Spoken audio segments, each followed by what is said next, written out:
Okay, I'm gonna give my quick thoughts and opinions on the new Halloween. Of course, it came out this year, 2018. It's directed by David Gordon Green. I know it's co-written by Danny McBride. It stars Jamie Lee Curtis as Laurie Strode, Judy Greer as Karen Strode, Will Patton as Deputy or Sheriff Hawkins, um, James Jude Courtney as the Shape, and I know that Nick Castle plays the Shape in some scenes, but I don't know which scenes they both alternate on. So I'm gonna give a little bit of backstory. One is that I didn't see this movie until the middle of the week.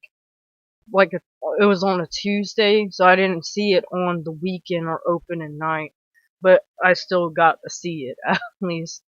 I was trying to make a video for this yesterday, but on Thursday of was it 25th, but it hasn't worked out, so I'm gonna retry doing it now. But anyways, a little bit of backstory. I am a huge Halloween fan. Michael Myers is my favorite horror villain. Halloween is my favorite horror franchise. But when I heard about this movie coming out, I was a little bit skeptical. One was I didn't think that they would actually make this movie because there was a point when they were supposed to be making a part two to the Friday the 13th remake, and it fell through. And there was a lot of stuff going on with Friday the 13th and the rights issue with the video game and stuff. So I didn't think that they would actually make this movie, but they did. And I wasn't really interested in seeing it at first because I heard Danny McBride was writing it. And I was like, oh, you're gonna, you want to get the series back on track. And you want to pull like a Texas Chainsaw 3D where where you ignore all the sequels but pick up 40 years later after the first movie. And then I was like, so it's gonna be like Halloween H2O. So I was like, but of course, Halloween H2O follows the first two movies, and it acknowledges that they're Michael and Laurie are brother and sister, unlike this movie. So I was like, man, you're just gonna make another H2O. That's all it's gonna be. And I was not interested in seeing it at all. And then one of the trailers dropped. I saw it. It was the first trailer, so I was like, okay, it looked pretty interesting. There's a scene in it. Sorry. There's a scene in it that I don't really like, and it's just a plot point I didn't like in the movie, and I'll get to it in my dislikes. But and I was like, okay, it looks like it'll be pretty interesting, but it's like it's still giving off these H2O vibes to me. Then the second trailer dropped, and someone wanted me to watch it, and I was like, okay, I don't like watching trailers because it reveals what's way too much from the movie. So I watched the second trailer, and that's the one that opens up with it heavily lists from the opening of Halloween 2, and I was like, oh, so now they're ignoring Halloween 2, but they're picking out scenes from Halloween 2 and put it in this movie. And it kind of made me mad, and I was like, what the hell, that's disrespectful, kind of thing. So it's like, then, later on when the movie was getting closer to release, people were posting memes and pictures and stuff, and I was like, okay, and I was watching reviews of the other movies, and I was getting kind of more into it, and then the movie comes out, and the first wave of reviews are really negative. That's like when it came out on a Thursday night. Then on Friday night, all the reviews were like positive, and then like throughout the weekend, it was like basically split down the middle of people either hating it or loving it. And I was like, I need to go see this because I want to know what is I'm sorry, what is causing this division. So I go and I watch it, and I like the movie. I don't hate the movie. I don't like some. I don't think it's a piece of garbage. And I didn't love it like some. I don't think it's a masterpiece, but I like it. I enjoyed it. I had a good time in the theater watching it. So I'm gonna get into my likes first. My favorite, one of my likes is the soundtrack.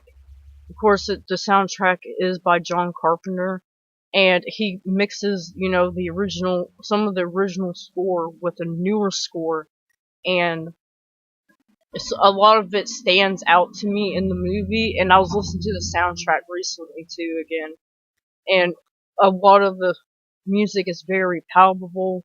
It's very, synthy. It has an 80s tone to it, and it's very in your face. And one of the scores I love from this movie is called The Shape Hunts Allison. That one really stood out to me in the movie. So, love the soundtrack. I also love the opening credits. Where,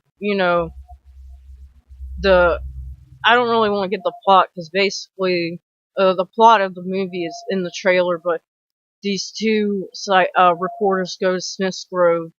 They accidentally, well, it's not really their fault. I guess, they accidentally inspire Michael to come back and commit his killing spree 40 years later, and then it's Michael and, Laurie Strode facing off again.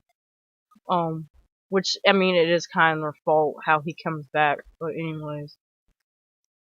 I love the opening credit scene where it shows the, reporters at Smith Grove, and not that scene, but they're at Smith Grove, and it's in the trailer. The guys holding out the mask, because they're doing a study. They want to see if they want to speak to Michael and see if he's still violent, and if he will talk. So the guy pulls out the mask and he holds it out and he's like, "Feel it, Michael. Feel the mask." And like everyone's freaking out and stuff like in the trailer, and dogs are barking, and then it smash cuts to Halloween. And then it's, has the same orange lettering, and then there's a deflated pumpkin in the, like, on the side, like in the opening for like Halloween 1. It's, the pumpkin, it's like a slow close up to the pumpkin. Halloween 2, it was the same way, slow close up to the pumpkin, but the pumpkin was breaking in half and there was a skull in it. And this one, it's a deflated pumpkin, and it's slowly coming back up throughout the opening credit scene with the Halloween theme playing over it, and I love that scene. That was a great opening credits. I love the bus crash scene, because, Michael's being transferred that on the night before Halloween, and the bus crashes, and that's how he gets loose. So there's a little boy and his dad. They're going to investigate, or they didn't investigate. They're driving around. They're going to go hunting, and there's this little back and forth with them. About the son wants to dance, but the dad wants him to go hunting and, be manly. And then they almost hit one of the patients walking around. So like the dad gets out the car and he says, "Oh, I'll go investigate." And then, he doesn't come back, so the son freaks out. So the son gets out the car or the truck, grabs a rifle, walks around. He goes on the bus to investigate. He sees someone, he shoots them, he freaks out and shoots them, and then runs away. Then he gets back into the truck. Michael's sitting in the back seat. He doesn't have his mask or his uniform yet, of course. And Michael grabs him. And this is a little kid. He's like 11 or 12 years old, maybe. Michael grabs him, strangles him, and it's not like a quick, easy death, and it's not a prolonged death, but it shows just a good amount. Like I said, Michael grabs him, strangles him, cracks his neck. And that was pretty shocking, because that's the first time you actually see Michael kill a little kid in the franchise. He tried to kill his young niece in Halloween 4 and 5. He never did. And he was after his nephew in Halloween 6. But, he never capture. These trucks are loud as hell, and I'm sitting outside doing this review because there's kids in the house and they're pretty loud. Another point I like is the portrayal of Michael. I love James Jude Courtney as Michael. He pulls it off really well. He pulls off the mannerisms of the Shape in the first movie, and he also pulls influences or from the Shape and or Michael. They call him the Shape too. And from Halloween or Rob Zombie's Halloween, like with the brutality of the kills and how and the viciousness of when he attacks people, which I thought was a good combination. And just because Michael's old in this movie, he's 61 in this one. In the original, he's 21. Doesn't matter. This motherfucker will fuck you up. There's scenes in this movie where he does that.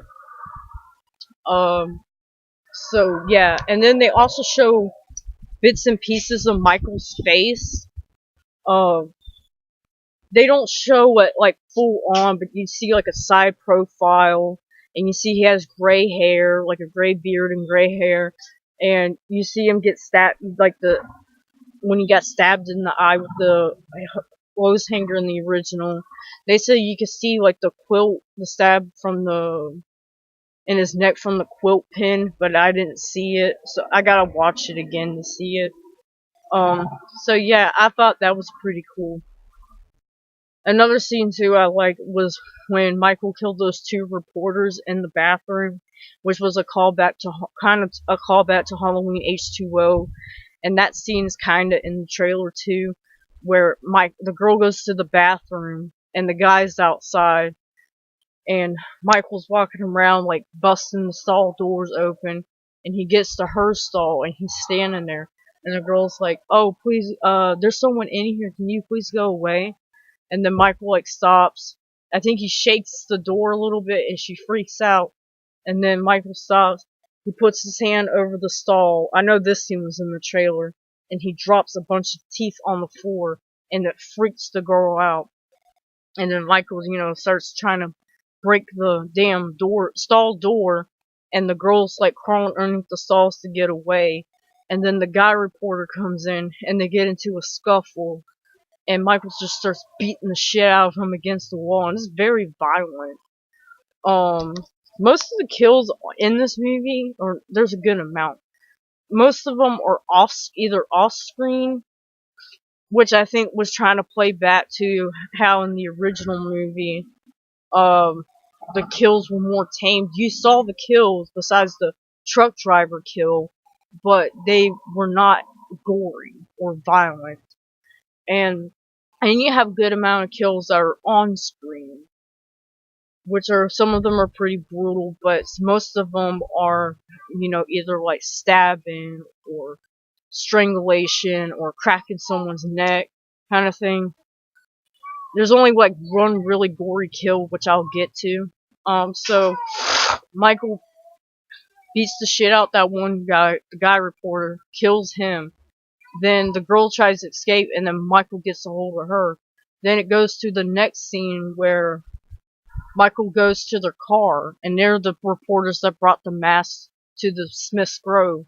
So he goes to the trunk, he puts the mask on, and then he closes the trunk, and there's a shot from the front windshield of Michael staring through it, and it's a great scene, and I loved how he got his mask in that scene.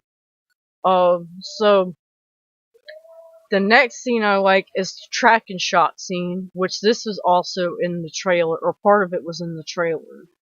That's the scene directly, or picked, not directly, but heavily influenced by the opening from Halloween 2, where Michael's walking through the neighborhood and he goes into that old lady's house and steals the butcher knife. She's the old lady making sandwiches. So, in this one, it's not the same lady, obviously, but she's like older lady. She's wearing the same clothing as like the woman in the original, and she's making the same kind of sandwiches as you can see from the outside. And it's shot from it's shot from Michael's perspective. You see Michael, but it's shot from the outside, from behind him.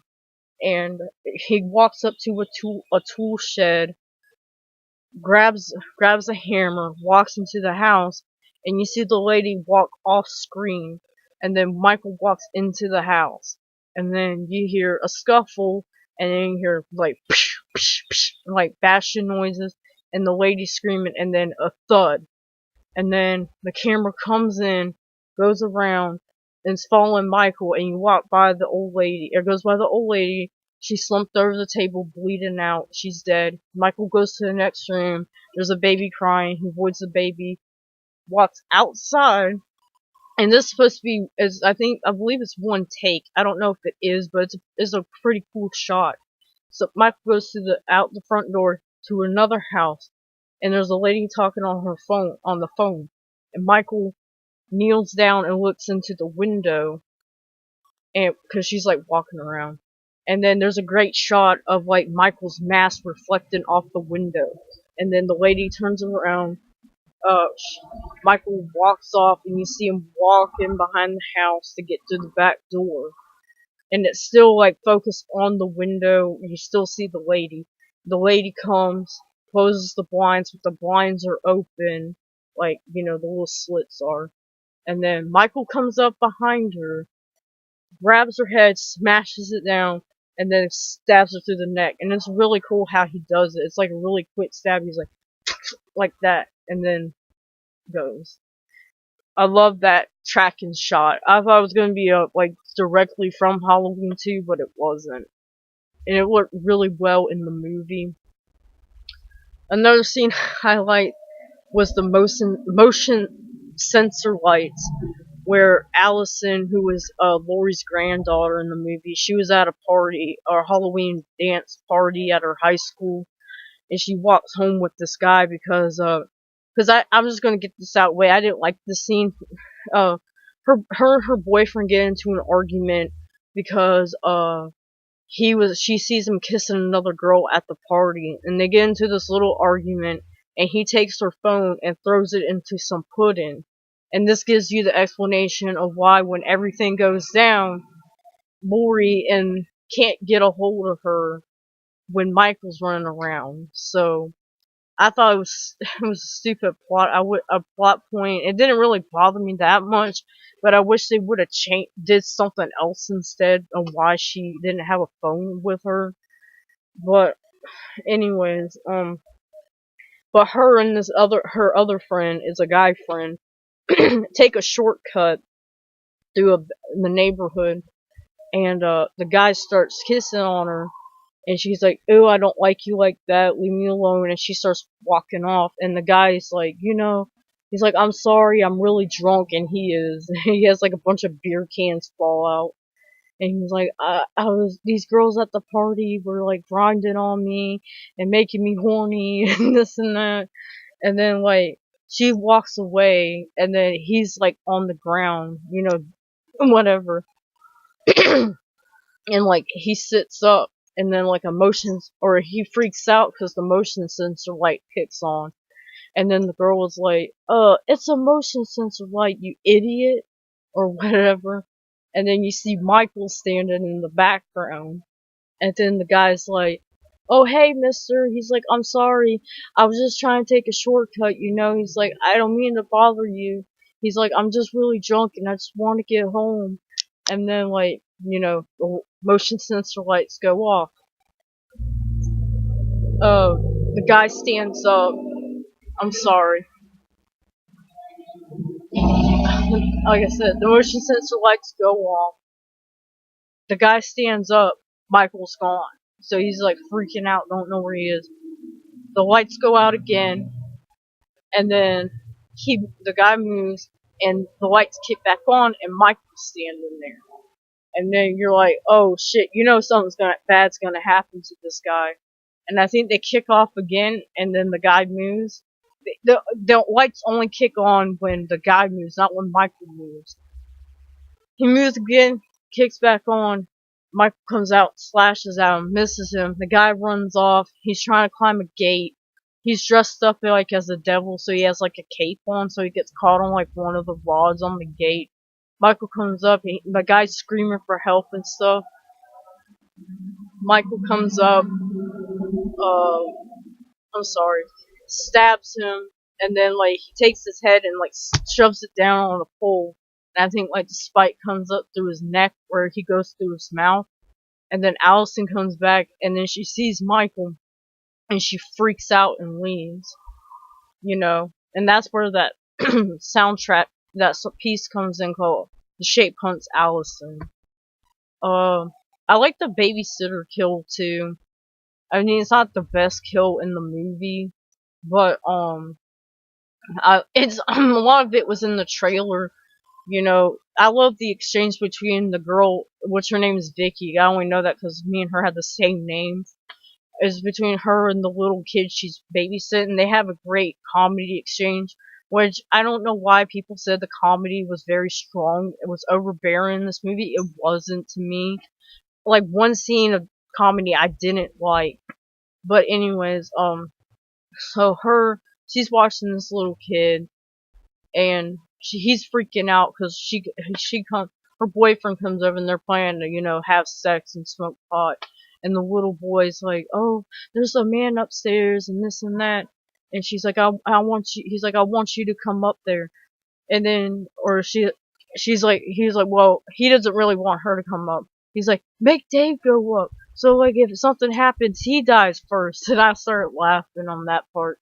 So like, she goes up, she starts fake screaming and stuff, trying to freak him out.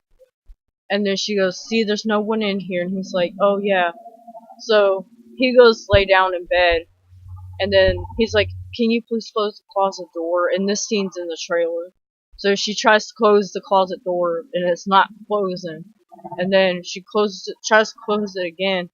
And then Michael pops out and slashes at her. And then the little boy jumps off the bed and runs out. And he's like, oh shit! And like runs out. I thought that scene was funny. I know people didn't find it funny because they said it broke up the tension, but I found that shit funny. Because I like someone would probably react like that if Michael Myers was real. So, what was I saying? So Michael starts attacking her, and there's a promotional shot too where the girl grabs the staircase, and then Michael's pulling her by the leg back into the room, which that happens, and he stabs the hell out of her. The boy leaves, and then the boyfriend, we don't know where he's at. He went outside to go smoke some pot, and then when the detective shows, not detective, the deputy, whoever shows up, he goes in, and there's a girl, there's a body in a chair with the sheet over it, like the eyes cut out like a ghost, traditional ghost Halloween costume. And it was kind of like a reference to the original movie when Michael dressed up as a ghost to fool Linda. So, as I knew who that was, and that scene was in the trailer too. It was the girl. And then the guy, he had like a reverse Bob death. They go downstairs, the boyfriend of the babysitter. He goes downstairs, the deputy goes downstairs, and they find the boyfriend, and he's stabbed up against the wall, but instead of like Bob's death, where it was from his back was up against the wall, and he was stabbed through the chest, this guy was stabbed through the back and like in the shoulder, maybe. I don't know. But he's facing the wall, and he was stabbed in the back. So I like that scene. The best scene in this movie was the third act. That whole third act was so intense. I love when, Michael and Laurie get into that fight, and Michael throws her off the balcony, and then like, when the granddaughter shows up to the house, she's screaming like, Mom, Grandma, where are you? And then Michael like turns his head because he gets distracted, and then he looks down and Laurie's missing, which that's like callback to the original movie where Dr. Loomis looked over the balcony and Michael was gone. I also like, I'm sorry. I also liked when James or Lori was going through the rooms trying to clear everything out, and then there's this one room she goes into with full of her mannequins that she target practice with. Uh, and she knows Michael's hiding in there. And she's like scoping it out, and you're like waiting for Michael to pop up in one of the mannequins, but he pops up in another corner, and they get into a fight. And then like the granddaughter comes in. She runs down to the basement where the trap door, where the kitchen island's covering where they're hiding at. And Michael comes. He knows that they're in there somewhere. So it's like this really creepy scene where he's walking around the house, and the mom and the daughter are trying to be quiet, and then Michael grabs a hold of the island and just starts like ripping it off, and he rips it off, and then Judy Greer grabs a rifle, and then Michael is not standing in the doorway, but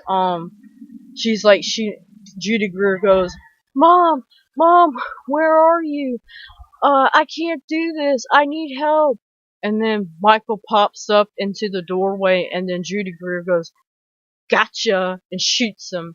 I was like, you better not pussy out on that. And then Lori comes up, and she's standing behind Michael in the shadows, and like reminiscent of like when Michael was peering out in the original.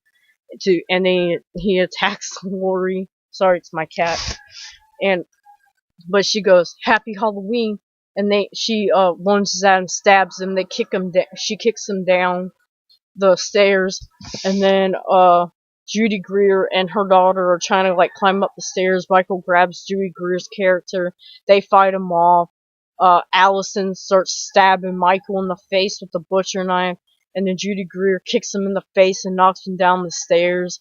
And then you know, then they get out, and then there's like these blades that come and through on the doorway and close, and Michael's stuck down there. And then like Lori pulls this lever, and then a bunch of gas starts seeping through, and it starts a fire. And then Lori grabs a flare, and she throws it down there, and it kills Michael, or supposedly it blows him and the house up, which is his death in Halloween 2. And then the movie ends, and I didn't mind the ending. I was like, they had to end it somehow, and that's how they chose to end it, so it didn't bother me. I want to try and make a part 2 because I want to get some of my dislikes. Oh, I'll just get it real quick. Some of the things I didn't like about this movie was the opening scene with the reporters, because I thought that was a stupid way to bring Michael back. So they basically like inspired him to start killing again. I didn't like the dad character. I thought he was annoying. I didn't like the little exchange between the cops in the car about the sandwiches. I thought that was a stupid scene. And I didn't like the twist where you found out that Michael's new doctor is actually controlling him. So what kind of went back to Halloween 6, but that didn't last for long. And it was pretty cool how Michael killed him. He beat the shit out the back of the cop car, and then like the cage in the cop car. I don't get into the twist because I don't have time, but he takes the doctor out and just stomps on his head, and his head explodes like a damn water balloon. Yeah, but anyways, that's my review.